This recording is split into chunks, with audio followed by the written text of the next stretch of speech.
it's not tomorrow yet, but come on in anyhow for a moment. This is the place we call our Hall of Wonders. Really quite a place. This is filled with things that people have wondered about. Let me show you some of them. For example, one day a fellow struck a couple of stones together and he got some sparks, and he wondered if there wasn't some use for those sparks. And there was. Fire. Here's a fellow who wondered if there wasn't an easier way to push that big heavy log along the ground, so he put some small logs underneath it. He found a way. Now we call it the wheel. Here's a very famous wanderer over here, Mr. C. Columbus, a gentleman who wondered what was over the horizon, and the man who went and looked and found the world's greatest and most beautiful real estate development. Then the American pioneers, they were wanderers too. They kept wondering what was over this mountain range and the next mountain range. In fact, we Americans have been wanderers since our very first days. We've not only wondered, we've dreamed about things and dared to do something about those dreams. We've made those dreams work.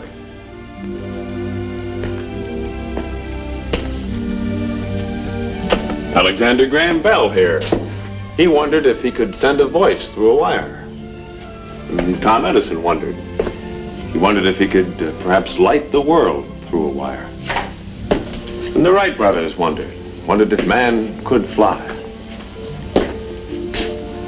And here are a couple of wonderful people. They're wonderful because they inspired those others. And they're real people. And you ought to know them. In fact, if you don't know them, you're not in business. Because that's the American consumer family. Business is wondering what Mr. and Mrs. America want, and then seeing that they get it. They've kept inventors and engineers busy wondering since the earliest days. Someone wondered if there wasn't a better, more convenient way. And there is. Wonder if we can find an easier way to do that. We can. We Americans have wanted things that we've only dreamed about. And things that we've never even dreamed about have often been given to us. For example, we're the most moving about people on the earth. We've never lost our interest in better transportation. Yet it took a dreamer to think of getting rid of the horse. Into the automobile have gone more engineering, more designing, more know-how than any other product in history. Yet it took dreamers, hi dreamer, to do this job, starting way back. Let me show you one of the ideas that a dreamer had for the car. To keep from scaring other horses, he put that on the front. He really did. Oh, and then there was this delight, the hand crank, you remember? This kept engineers happy for years, trying to figure out some way to get rid of it. They tried clockwork and compressed air and rubber bands and gunpowder and whatnot, but they didn't succeed until one day, many years ago, when an early General Motors research laboratory engineer named Charles Kettering, who was a very practical man, decided to try one of his inventions, which he called the electric starter. Well, of course, now we use the little key instead of the big old hand crank. Through the years, it's been like that. People saying, why can't we fix this so people will like it better? And someone else saying, well, let's try. The closed body gave the why can't we dreamers and the let's try engineers some problems which couldn't possibly be solved. So they solved them anyway and made automotive history. What started with trying to get in out of the rain has kept 3 generations of engineers mighty busy. This seems to prove that there's more than one way to solve every problem. And 2, it proves that dreamers are never satisfied. You know what this is? It's one of those old floor-mounted gear shift levers. Once a lot of people wondered if we couldn't get along without these. Some were researchers looking for things that had never been thought of before. And their slogan was, I wonder if we can. Design engineers, developing new ways of making things better, said, well, let's try. And production engineers, seeing to it that new products could be manufactured economically, they said, sure, we can make it, but we have a few improvements. Still others were testing engineers, making sure that the new products are safe and dependable and durable. And many, many times they said, it works, but we can make it better. This just because someone wondered what it'd be like to drive without having to shift gears. And along with the new idea in automatic transmission came new ideas for engines, engines with more power and more economy. Suppose I'd been sitting in a car like this several years ago and I'd said to you, gee, wouldn't it be swell if steering were real easy like this, especially when you're standing still?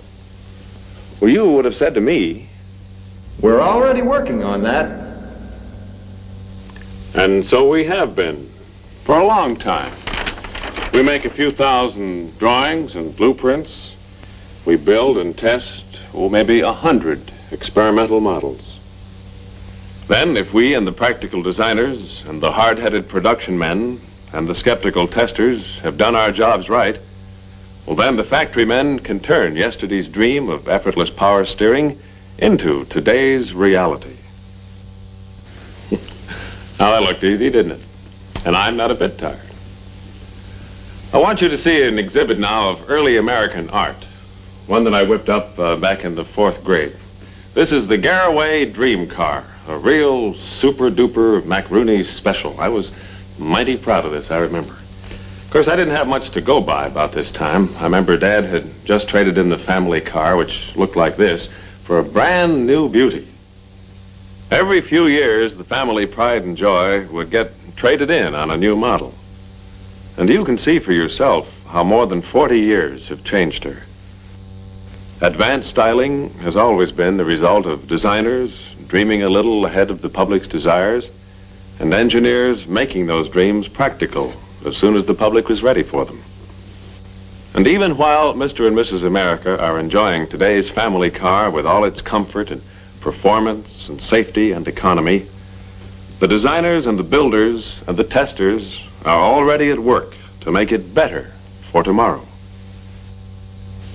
Well, there's been a lot of change for the better in this department, too. I remember my mother used to say there's a little of the boy in every man and a little of the tomboy in every girl. And I think she was right. I think that explains the way we feel about sports cars these days.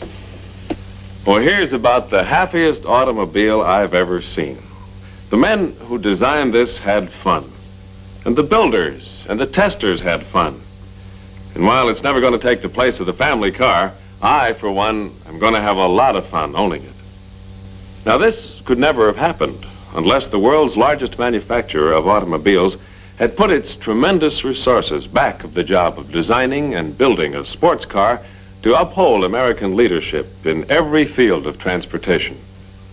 They built her to handle like an angel, with every ounce of weight right where it belongs for perfect balance, clean and sleek and efficient looking, and light and strong. And they kept the cockpit simple and practical. For the power plant, they started with the finest valve and head engine. Some extra special features of higher compression, triple side draft carburetors, and dual exhaust give her 160 horsepower. Naturally, the automatic transmission quadrant's on the floor. That's in keeping with sports car tradition. In addition to the speedometer, there's a tachometer to measure engine revolutions.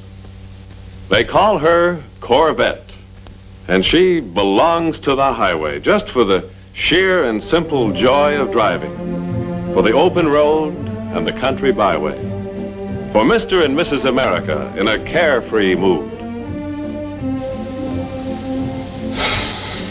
Boy, what a car.